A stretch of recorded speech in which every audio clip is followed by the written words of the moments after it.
I am Kiko Amparo, and I've been flying RC helicopters for over 10 years. My first multi-rotor is the DJI Inspire 1.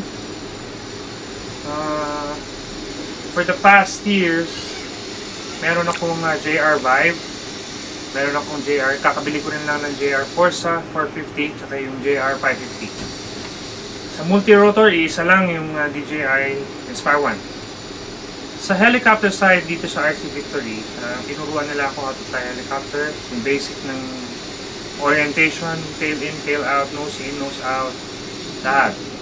Until umabot ako sa stage na nag-3D na ako ng konti.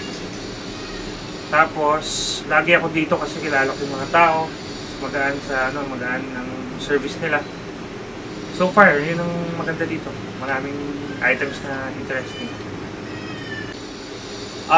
Benefits of flying helicopters. Ang helicopter kasi, tulad nitong Forza 450, fly barless. Yung luma kasi may fly bar. So, most ng mga RC enthusiasts, we all started dito sa helicopter before drone. So, malaking difference ng dalawa eh.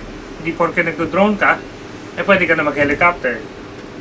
So, medyo siya. Parang ito, grade 5. Ito, masteral.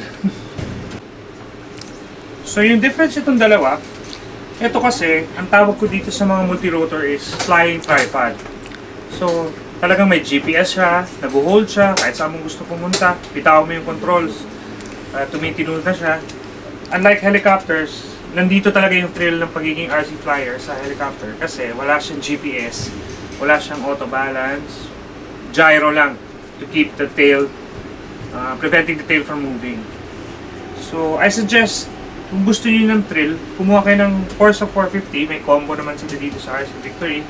Tapos pag natuto na kayo, upgrade kayo mas malaki kasi the big one is much more easier to handle. Kasi ito is for camera use only. It's not RC.